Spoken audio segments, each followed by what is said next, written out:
What's good, y'all? You are tuned in to Music with Mando in the Morning, the podcast where we interview artists about their upcoming projects, previous projects, and pretty much just what they're working on.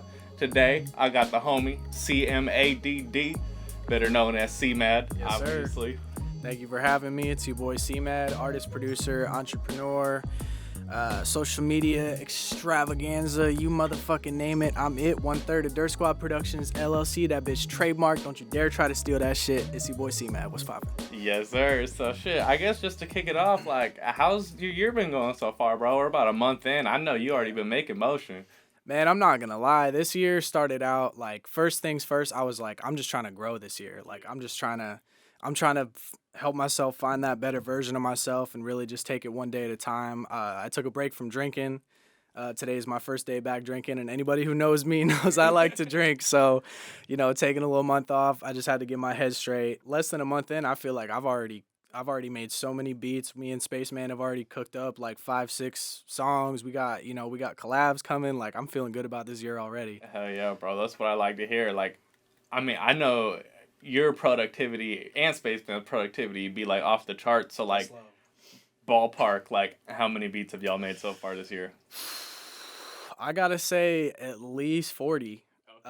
More than one a day, because like I started getting in the mode where like when I wake up in the morning, I roast a bowl and I just sit in front of my keyboard, bro. I go through contact sounds and I just find shit until I got a loop, and then I just start whipping. I go through stretches where I start to doubt myself, and I feel like when I get out of those stretches, my creativity is like 10 times better.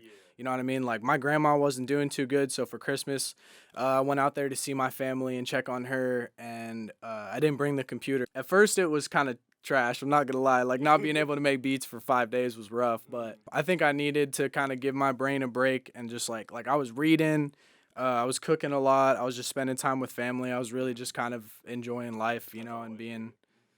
It was needed. I didn't realize how bad I needed it, low key. You asked me how many beats I made this year. I'm not sure how I got there. I mean, no, that's part of it, yeah. So yeah, I would say at least 40, and I think I've already made some of the best shit I've ever made this year. Like, low key, like I've been in that fucking mode. What makes it to you some of the best shit that you've made? I think when I have something that I know is I operate differently. Like, when I'm just like making a beat, I'll maybe spend 15-20 minutes. I'm like, oh, this is fire. When I'm like, this is the one, like, I'll be like, oh, that frequency's too loud, and like I gotta add this in here, and like I approach it so differently, because to me it's like art, you know what I mean? Which obviously it is, but I just think there's levels to it of like when I'm just making a beat to make a beat compared to like, oh my God, I fucking love this, like, especially now that I'm making shit from scratch, because like I'll just start with a loop and like I'm like, I have no idea what the fuck this is gonna be, and then when I start piecing it together and it just gets better and better, I just feel that like that fire, you know what I mean? Like, you probably feel the same way when you're making a crazy video. You're like, this is gas, so like I've just had that fire, and I think it comes from honestly like having a tough end of last year. I mean, that was one of the hardest times of my life, bro. I was $2,600 in the hole at one point, not knowing what the fuck I was gonna do. Like, I was hurting, bro. And I think when I came out of that and I proved to myself that I could dig myself out of holes like that, I feel like it just put such a fire in my soul. And like when I started making music again, it was just flowing. So I'm still in that mindset, I think, right now. So yeah, you kind of mentioned you already do like 5 or 6 songs done already. I mean, that's just solo shit, bro. Okay. Like, me and shout out my dogs Denny, Noah, and Stormy. Like, we've been cooking, bro. Like, we've had some crazy shit together, and they're the type of artists who motivate me to do better. So like I'm always gonna make solo shit. Like, that's like my therapy, bro. Is for real. Like. Yeah. A little tidbit. That's my therapy for real, is like sitting down and creating. But I feel like when I collaborate with people, it brings out the best of me and it brings out the best of them. So like working with them has been fire, and like we've already gotten in the studio probably 5 or 6 times this month. You know what I mean? So like yeah, 5-6 solo songs easy, and that's not including throwaways. That's like 5-6 songs that I'm like, these are heaters. These are going on the projects type shit. So you said you got like 5 or 6 collabs done, or 5 or 6 just by yourself, or like 12 in total? If I had to think about it off the top of my head, I'd say at least 10 songs this year that I'm like keeping, you know what I mean? Not including the throwaways, not including the this needs work, like the songs that I'm like, these are going out this year, like at least 10. I think I've been doing a lot of vulnerable music recently, which for me personally, that is like one of the joys of being an artist. Because when I was younger, I had a very difficult time expressing myself and getting shit off my chest and like being open with the world. And music was definitely my medium to be able to express myself. Cause like I feel like I'm not great at saying things in the moment sometimes, you know. When I can sit down and like write and articulate my thoughts, I think that's just so much more powerful for me. And I mean, kind of like what I said with Noah too. You know, like the personal, like kind of sometimes sad shit. Like it's not happy music, but like happy music isn't what connects with people. You know what I mean? Like people can relate more to that deep shit than they can to that hype shit. Right. Mm-hmm.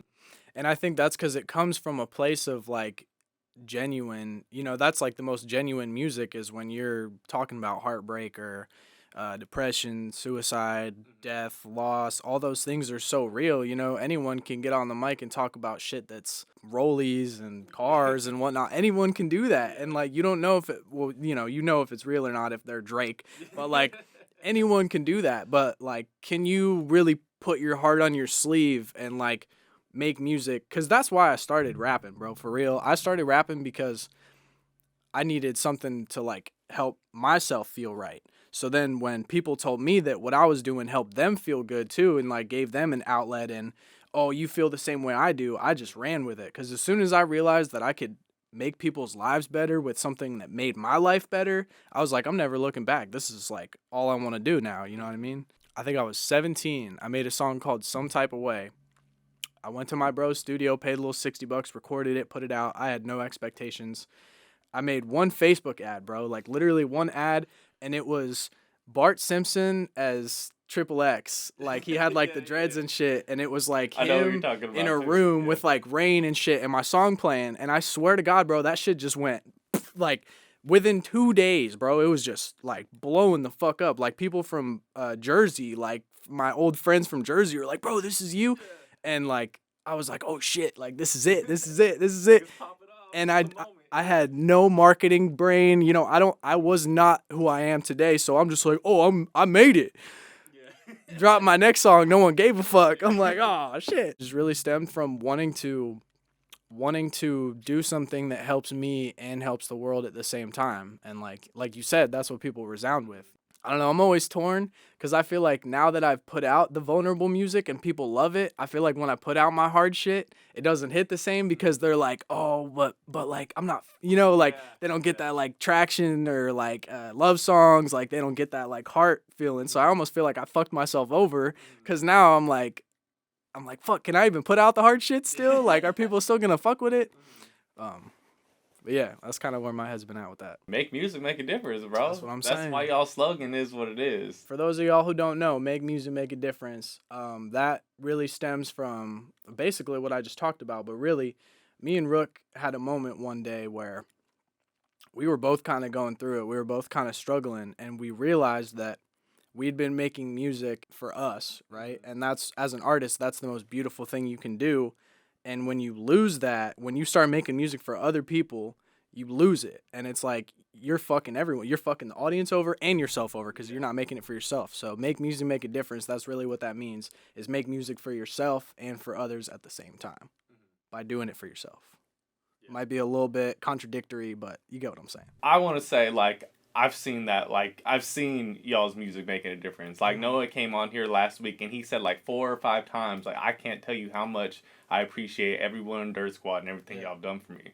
And I'm like, we're making music, making a difference. Not real shit. That's exactly what's happening. Yeah. Mm-hmm. Well, and I think it's funny, too, because, like, I have to hear them say that shit to process it. Yeah. Like, I feel like I don't... When I'm in the studio with them, that's not where my head's at. Like, we're just working, you know? We're just grinding, like... And those dudes, like Noah, Denny, and Stormy, bro, like, shout out to them for real, because as much as we've probably done for them, like, they've really helped me learn a lot, too, about myself. Because when you interact with other artists and you see how they move and how they operate and how they think, you learn so much about yourself as an artist. Because for me personally, I'm pretty good about self-doubt, but when I do have those moments where I'm like, this ain't it, or this, you know, whatever, I start getting down on myself, and you have someone who's like, bro, what are you talking about? That's it. Like, just go, you know, just do it right. Like, the reason you're not loving it is because you're not you're not in it. Like, get in it. Like I'm saying, as much as I've done for them, they've done easily that, if not more, for me. What upcoming shows and events you got, bro? You know, it's crazy because last year we did more shows than I can count on both hands. We've got one in Portland in March. All the details are still getting confirmed, but we got one in Portland in March. Other than that, I mean, it's still kind of up in the air. We'll probably do the Arizona Hip Hop Festival if it happens this year or whatever. For all those listening, so we're really tight with Respect the Underground. Shout out Respect the Underground. Shout out Justice. Shout out Icon Radio. And they put on the Arizona Hip Hop Festival every year. This last one we did was the 10th annual. And Justice is kind of taking a step back. He's the big dog who puts everything on and really is the one connecting with the artists and the promoters and vendors, what have you. He's kind of taking a step back. So there's going to be events this year, but we're really not sure like what it's going to look like. Yeah. But that being said, if it's happening, we're there.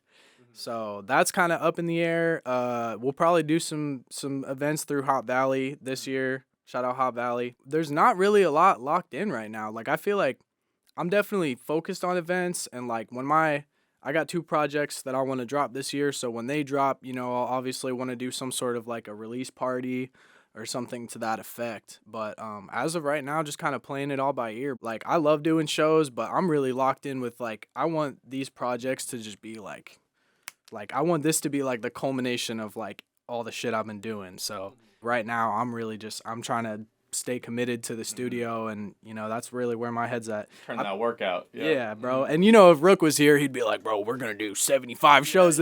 Like, so like, shout out my brother Rook. He's the one, you know, he's the one always booking us and getting us placed. Like, I get hit up for stuff, but Rook is the one on the phones making calls, getting us in places. So anywhere you guys see us, no, that's because of Rook. So shout out my motherfucking brother 4L. That's my dog. Absolutely. And I'm going to have him on here eventually, but I also want to give a shout out to Rook, because without him, I wouldn't know you. Yep. I wouldn't know anybody in the scene, because like that had always been my thing. Like, this is what I wanted to do. And like, there's hella house show bands out here and everything. And like, that's not my scene. Like, I'm hip hop. Yep. And who would have known that working in the fucking dish pit at Olive Garden and some dude asking if I like hip hop would lead us to where we are now. Bro, you know what's crazy is that's how me and Rook meeting was too. We were both going to LCC at the time, right? And we're in music class, and we've been in the same class for like a month and a half. And the teacher, I still remember his fucking name, Mike Denny. He pulls out this guitar and goes, "Does anybody want to do vocals?" Everyone was all looking at each other nervous. I'm like, I'll freestyle. I get up there and I'm just like, I'm rapping nonsense, bro. And I'm looking around to see reactions, and a lot of people are like, what the fuck? And then I look at Rook, and my dude is feeling it. Yeah. My dude's, and I'm like, okay. And then like 10 minutes later, he's talking about albums, and he's like, does anybody still listen to whole albums anymore? And I'm like, well, the Carter 5 just dropped, and I bumped that shit front to back 20 times. And I like literally hear him go, yeah, bro. Like, he was like, yeah, like, and that was history, bro. We dapped up. We talked about Wayne. He was supposed to open for Warren G, and he was like, do you want to open for Warren G? I'm like, bro. Dude, like, yeah, is that a question? Yeah, I'm like, like, what? That show didn't end up happening, actually. It's a long story, but yeah, it's just weird how life brings people together like that, because I feel like people are supposed to come into your life, and Rook was one of those people for me. Like, ever since I met him, I feel like I've grown so much, and like, he's grown so much. And, like, we just got a strong core, bro. Like, all the people in our circle are really fucking good people, and we all want it. You know what I mean? Like when I look at you and your drive, I'm like, Mando wants this shit. Like, he's willing to do what it takes. Like, Noah, Denny, Casey, Dom, Taylor, like, all of our people are, like, they're ready to get shit done, bro. And it's just crazy because, like, if I did one thing differently, none of this could be, you know what I mean? It's like, you could have never worked at Olive Garden, and then, you know, it's just, it's trippy, bro. Before we move on, one thing I do want to ask, when's the next song dropping, bro? Hey, so Valentine's Day, I got something for y'all, and I'm going to tell you right now. I had such an internal, like, argument with myself about this song, because this song is, like, so real, bro. Like, I literally wrote this right after what the song is about happened. When I'm emotional, like in an emotional state, there's 2 things happen. I get fucked up, or I write some of the best music ever in my life. And this is one of those moments of like vulnerability, of like, all right, I'm gonna just I'm gonna just write this shit down. It was one of those beats where like I had the sample and I didn't even have the drums or anything, and I just wrote to the whole sample and then made the beat around it, which is something I do a lot. And a lot of producers have actually told me that that's super fucking weird, but that's just my I feel process. like it's harder that way too, though. You know, because like Right. once you throw everything on top of the sample, that can completely change the beat. I guess for me, like when the sample is so strong that I can get a whole song out of it, I know it's a hit. Mm-hmm. You know what I mean? Like get if you. I'm listening to just a guitar loop and I'm like, this is gas, and I write a whole song to it, I'm like, that's a banger. Yeah. If I have to put 30 layers into something to like it and to write to it, it's like maybe too much. So this is one of those songs, and I think I have the most preparation behind this one out of any song I've released. Like I gave myself a whole 2 months to like promote it, get my content together, pitch it to playlists. You know, I do all the things that I do, but I just gave myself so much more time. So I'm really confident about this one. I'm excited for y'all to hear it. Valentine's Day. What's it called? I can't give it? I can't. Okay. The reason I can't say what it's called is because it's going to be so much more impactful when it drops for you to look at the title, listen to it. If I tell you now, you'll have expectations going into it. So like, you. Okay. just We let good. it be. We good. All right. Y'all heard that. Valentine's Day, the boy Cmadd is dropping his next single, so don't be sleeping. Yes, sir. So, like we do about this time, it's time for our thank yous. So, first of all, I gotta say thank you to the homie Noah for coming on last week. Amazing podcast, amazing interview, and make sure y'all keep streaming pieces and pre-save Send My Love to Moms, because you already know it's gonna be bangers and it's gonna be some real shit, which in my opinion is better than a banger.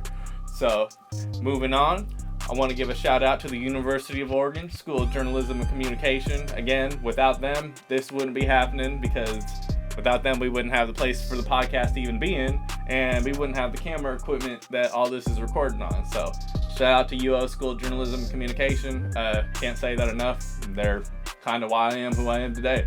And finally, shout out to the homie Cmadd for coming on, and shout out to Dirtsquad Productions and all the homies in Dirtsquad. And like I mentioned last week, they're currently doing a beat contest, but I'm gonna let the homie Cmadd tell y'all about that, since he is the one who's running it. So check it out. We got this thing called the Weekly Heat Pack, right? And what happens is you subscribe to the Weekly Heat Pack and you get beats, you get engineering, you get opportunities to collaborate with artists. Sometimes you get free stuff, which, I mean, producers giving out free stuff, like that's unheard of. And so what we're doing right now is we got a beat challenge. All you got to do is you're going to download our beat ops, you're going to record to it, you're going to shoot a video, you're going to post it with the hashtag Dirtsquad Productions. Hardest verse is going to get that beat with exclusive rights, which is a $500 value. And not only that, but also people hearing you when you kill that shit is going to be an opportunity for you, because we're going to promote that for you. So all you got to do is kill that beat. Yes, sir. Hell yeah. And you know, I kind of just came up with this, but whoever wins that contest, if y'all want to hop on the podcast, let either me or the homie Cmadd know. Because if you got, I trust this man's judgment enough for, if you're winning his contest, I know you can probably put some heat on this motherfucker. So, because I would tell you if it was trash. Yeah. Like if you didn't win that shit, you're not gonna win. You know what I'm saying? Like, you better bring your bars. And you know my dogs like Noah, Mike Lee. You know there's gonna be some heavyweights rapping on that shit. So you better bring your bars. Ops Challenge brought to you by Dirtsquad Productions. Brought to you by the Weekly Heat Packs. Brought to you by Dirtsquad Productions. There you go. Moving on. So, I don't know if y'all know, but if y'all have been following the homie Cmadd for a little while, you know he drops a project every year on his birthday. And this year, he's got some real special shit that he's got cooking up. So I'm not even going to say anything right now. I'm just going to let him describe a little bit. Like he said, it's been an album every year since I was 19. And I want to switch it up a little bit this year. So this year, I'm going to be dropping 2 projects, one on 420 and one on my birthday. Now, here's the catch. I don't know which one's going to be dropping which date, because I'm working on them both at the same time, and I'm just going to play it by ear of when one feels like it's done and I'm confident with it, it's going to come out, and then I'll have 2 months to drop the next one. One's going to be called Therapy, and one's going to be called Madness. They are going to work together in the sense of madness is going to describe why I need therapy, and therapy is going to describe why I'm mad. You get what I'm saying? So it's going to be, I don't want to say concept albums because I feel like people take that out of context a lot, but they're definitely going to be conceptual and they're going to correlate together. I feel like I could drop them both right now, like low key, but I'm going to pace myself. I'm going to drop my little singles. And then, yeah, the first one's going to come out 4/20. Second one's going to come out June 2nd. And I'm excited for y'all to hear these for real. That's all I'm going to say, man. I'm excited to share these projects with you for real. No, I'm super excited too because I only heard the one song and dude, that shit was slapping. Like, seriously, you played it for me and like it was running back in my head for like the next 3 days. I still can't believe Taylor doesn't like that sample, I can't bro. either, dude. I love that sample. That shit's so fire. Me and him have the funniest banter about that shit because every time I play that song, he'll be like, "This is trash," and I'm like, "Bro, this is like my favorite song I ever made. Like, fuck you." But shout out my dog Taylor Gang too. That's the man behind most of our social media content, a lot of our shit. He's a hard fucking working dude. Shout out my motherfucking brother T Energy. That song, it's weird because it's self-titled. It's called Therapy. So it's self-titled, and I'm like so torn about what I'm gonna do with that song. But I'm gonna leave it at that. I do want to talk about Therapy and Madness a little more. So with every project, I'm sure like kind of like what I said with Bari, same thing I said with Noah. You know, every time an artist releases a project, it's a step of growth for them, not only as an artist but also as a person. So going into releasing these albums, how do you feel you grew both as an artist and a person from One Day at a Time, which was also an amazing album, I gotta say too. Appreciate that. Yeah. Everything that I've dropped up until this point, project wise, has always been me kind of just winging it, low key. Like in One Day at a Time, that skit where I'm like, "Oh, I usually know what I'm doing." That's cap. That's cap. Low key. Like I never know what the project's gonna be named. I never know what tracks are gonna go on it until like the last minute. This time, I had the concept for both of these projects like probably August. Like my album had been out 2 months and I'm already like I know what the next two projects, not even just one, two. For me, it's a step forward of actually having a concept, actually knowing what the title is, and then going from there rather than just making music and then kind of going, oh, this works with this. You know, it's like I was playing Frankenstein and now I'm like, I got my shit ironed out. You know, I got my outfit is made on my bed for school morning type shit. Like I actually like have my shit together, which I think is like personally something I'm really proud of because I'm kind of a scatterbrain and a space cadet. So like for me to be able to say that like I know what I'm doing right now with these projects is like a huge step in the right direction. That's for me. And I'm going to go ahead and say, first of all, I cannot express this enough. Shout out my motherfucking dog, Spaceman, my engineer, my producer, my business partner, my motherfucking dog. Having him as my engineer and a co-producer and all the things he does has drastically changed everything about how I make music. Because before him, it was me in my room by myself, hitting a bong, pressing the space bar. You know, like I used to literally do everything myself. And now that he is where he is, and he's just a fucking magician. Yeah. Now that I have him in his role and he is so fucking good at his role, I feel like I can really focus on what I do best so much more because I don't have to be my own engineer and make all the beats. He's making beats too, you know, and I want to give a huge shout out to Spaceman. And a lot of music that you guys have heard from our group is hugely because of him. So shout out my motherfucking dog. Big shout out to the homie Spaceman. Shout out to this man as well. I've already said it before, if you're an artist in the Oregon area or anywhere really, to be honest, like if you need beats or an engineer or anything like music or sound related, Dirtsquad Productions, the homie Cmadd and Spaceman will get your shit cut up right. Like I promise you. Not only that, but as an independent artist and someone who used to have to scrape money together for studio time and beats, I understand. I am not here to take your money. I want to make music. I want to make hits. Do not be afraid to ask me whatever. Like, let's get some shit done. Okay? Money is not an obstacle. Let's make some motherfucking magic. Back to Therapy and Madness. So, like, what kind of vibes are you on with these albums? I'm going to be kind of vague because I want the listener to be able to interpret it how they want. And I feel like sometimes you do a disservice by fully describing like how you perceive it. So I'm just gonna keep it vague. Madness is gonna be chaotic. Madness is gonna be dark. Madness is gonna be pretty self-explanatory, really. I think it's really just gonna be the more chaotic parts of my brain. And as a Gemini, I play very, very heavily into that two-faced persona, because part of my superpower is that I'm kind of talking to myself sometimes. You know what I mean? And there are two versions of me, which is kind of cliche, but I really do feel that way. And I really do feel like I'm at my best when the two versions of me are aligned. And I think Madness is going to be very one side of me.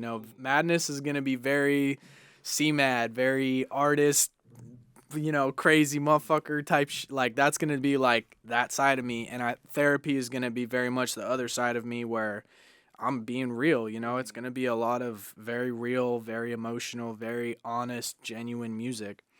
And I think all my projects have been combinations of those two things. So this is going to be my first go at like splitting it up. Instead of one long ass album that's everything, it's going to be like one side and the other side. That kind of reminds me of that one bar you got in True Story. You know what I'm talking about? Spit it for me. I can't. You gotta give me something. I make so much shit, bro. It's like Caleb is so cool and like confident. Oh yeah, Caleb is so cautious and logical when he's in control. And Cmadd takes over, and suddenly I'm on the road. Yeah. Bro, I'm so glad you brought that up. Mm-hmm. So I wrote that when me and Rook opened for Baby Easy at the Big Dirty. You were there, right? No, I wasn't. That's before I started fucking with y'all. Oh yeah, you're right. Like right before. We did that show opening for Baby Easy, and we're like backstage smoking, or not backstage. We were like outside smoking with him and the other openers, and he's like, "Yeah, man, we're going here, here, and here. Like, tap in with Jamie East and like come on tour with us." And I gotta work the next day and all types of shit, but in the back of my head, I'm like, fuck it, bro. We should just say fuck it. Mm-hmm. And we went to Barry's that night. Shout out my dog, Big Bands. He was already on here. We went to Barry's that night, and we're all lit, turning up. And I'm sitting there, and me and Rook are drunk, and we get to talking, and we're like, bro, we have to. Like, we can't. This is the type of opportunity that you cannot just, like, let pass by. So it was like, Cmadd took over, and suddenly we're on the road. Yeah. 3 tour dates in 3 days. Yeah. I said, fuck work, I'm calling out. Shout out my boss at Hot Valley. You were an angel. Yeah, no, for real. I literally hit my boss and was like, I'm going on tour. Like, I'm not coming in tomorrow. And she was like, all right, cool. Like, fucking love that. I love Hot Valley. Hey, if you drink beer, drink Hot Valley. They're amazing people. I rock their shit all the time. They're part of the reason why I am who I am. Anyway, getting off topic. But yeah, that was a really good bar that you brought up. Yeah, that definitely sums up a lot of that part of myself for sure. I know you said you were gonna release the first one on 420 and the last one on your birthday, but have you thought about doing a double album? I think it's gonna end up kind of being a double album, because I think in my mind I wanna put it together to where it works if you listen to Therapy and then Madness, or it works the other way around. And like I'm very hugely influenced by people like Travis, Kendrick, Meek Mill, like people who are album artists where they plan out their transitions, they have intricacies in how tracks blend together and how this key plays off of that key. So I'm very influenced by people who are album artists. So that's, I make music like that. I don't like the fact that everything is singles nowadays. Like, I like it in some ways, like as a marketing person, marketing brain, I love it. But like music brain, I'm like, man, I used to listen to 36 Chambers by Wu-Tang 3 times in a row, or like I'm an album listener. I love listening to projects front to back. So I kind of don't let society put me in a box of singles. I'd much rather do what I love, which is putting out like works of music. Yeah, definitely. Well, like that's kind of like where we're at musically too. You don't get a lot of people who listens to albums, and when you do, like a lot of them are like, oh, that's a good album, but a lot of artists don't put albums together to where the whole thing's a story. You know what I mean? A lot of them they're more like mixtapes damn near. There's just a collaboration of like all the work they put out over a year and just put it into one thing. It's not like a story that flows from beginning to end. Which, like, with your stuff, like, it's a story. I really appreciate that. I fuck with that, bro. Yeah, well, me and you are kind of similar. We were raised on the classics, bro. Yeah. Like, I can tell when you actually might know more than me about some of that shit, which is always a surprise to Yeah. me, because I'm shook when people know more than me. That sounded a little cocky. I'm shook when people know more than me about old school hip hop. Yeah. I was raised on like the Roots and Wu-Tang, Cunning Linguist, Tribe Called Quest, Nas. I've probably listened to Illmatic like 30 times. That era of hip hop where albums were like how you made it, albums and mixtapes, like you drop a project and everyone is bumping it, your CDs disappear from shelves immediately. That was like so powerful because like that was like the storytelling era of hip hop. People like Biggie Smalls and Tupac, you know what I mean? And I think that history repeats itself and music works in cycles. So in my mind, everybody's out here doing singles and they're all doing the same shit. So like I'm like in my mind I'm like I'm gonna do something to stand out. yeah. Yeah. And that's just how my brain works, you know what I mean? Like I want to make albums. I want to be a project artist. I want people to get more out of my music than, oh, that was a good song. Yeah. Oh, that was a good song. Oh, I want them to be able to actually like vinyl type Yeah. shit. It's probably like, oh man, what's coming next? Like yeah. And also too, I think my music is always like a clear indication of how I feel at that point in my life. So dropping an album every year is cool because I get to give people like the progression. Yeah, you get to see how you develop as a person with every album. Yeah. And like sometimes I do want to delete my old shit. Sometimes I do be listening to different waves and I'm like, bro, 19-year-old me is like not it, But I think for now I'm going to leave them just so I have like a blueprint of like where I progressed and I get to kind of reminisce and shit. But yeah, I really think that projects are something that are gonna resurge again. Yeah. People like Corday, like he's a good example. Like maybe he's not an album artist, but for me, when he drops a project, I think his albums like what was it, Lost Boy? Like that was an amazing album. Slapping. And that was a story album. Mm-hmm. That was absolutely a story album. Mm-hmm. Yeah.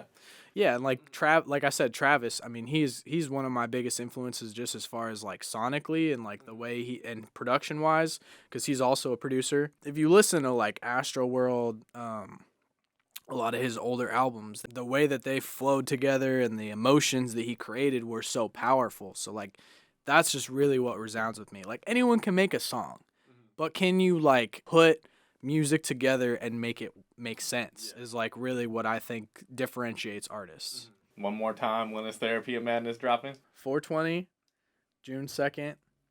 I'm not sure which one's gonna drop on which date because I'm taking it one day at a time.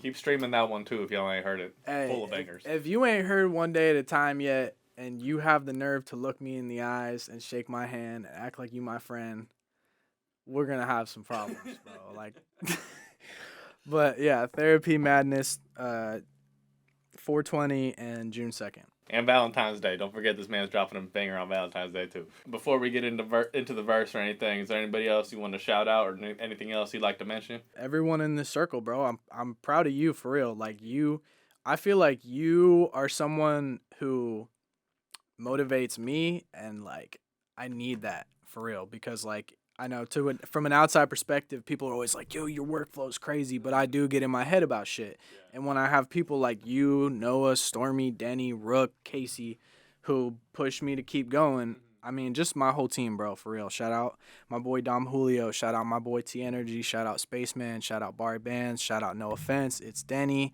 Armando, motherfucking Delta Squad Media. Shout out Stormy Outside. All my fucking people, bro. I love each and every one of you. I'm proud of you. I'm excited to see what we do. So like I've asked everyone else too, you've had your experience on the podcast. Is there anybody that you recommend I reach out to tap in with to get on here? Well, I got to get my dog Spaceman on here. That motherfucker is so damn funny, bro. For anyone who doesn't know him, imagine like the most quiet dude ever, right? But like when you know him, like you're like he's comfortable around you. He's the most rowdy, rambunctious. He will say the craziest shit. Like I really want to see what he would do on here. If I get him on here, like he's not a rapper, but like I could figure out something to where he can like hook up his turntable to the sound system and get him to do some live DJ shit. Yeah, no matter what, but definitely Spaceman. Obviously, we got to get my dog Rook on here. Stormy, Denny. I honestly really feel like Fog is like I know he's not down here all that often, but he's the type of person you get him in this type of setting where he's just talking. Bro, you're going to have the most entertaining content of your fucking life. Shout out my dog, Black Fog. We got a hit coming out soon, too. All right, y'all. You know how we do it around here, how we finish up. You think I was going to let y'all get away without the homie Cmadd dropping a verse? That ain't happening. Oh, so we about to get into it. Hey, y'all ready? Y'all ready? Let's go. Hey, yeah. You turn me up a little bit. Yeah. Whoa. Hey. Whoa. If they callin' about a profit, then there's two versions. They talking about some new verses or a true purchase. I'm off the shits in the hotel, she giving room service. Met shawty at the show and hit my shot like dude perfect. Not one for small talk, get to the fucking point. Ain't no swine around me, you won't hear a fucking oink. I don't wanna hang out, I ain't tryna link. Fucking hoes until they squirt, she said she had a kink. Whew. I don't take myself too serious. Grateful I ain't never caught a sentence, period. World wonder like the motherfucking pyramids. I know they speaking on my name, I just ain't hearing it. I talk my shit like I ain't never been in HR. And I'm too fast for 12, tell them check the radar. When I kick it, it's worth guap like I was Neymar. I'm dropping gems like I'm Mel Gibson, call me Braveheart. Yeah, they do me wrong, I tell them vamonos. I got homies wiping noses like the common cold. I feel like Matt Groening, I done a lot of shows. And when they find out what I know, I'm in Guantanamo. Yes sir, it's your boy Cmadd, let's rock. Hell yeah, you know how we do it. Thank y'all for watching Music with Mando in the Morning. Shout out my boy Cmadd again for coming on. Tap in for the fucking beat contest. And tap in if y'all got anything related to music or sound, because the boys at Dirtsquad Productions will have y'all sounding right. Make music make a difference. Cmadd, let's go. Oh yeah, thank y'all for watching. Until next time.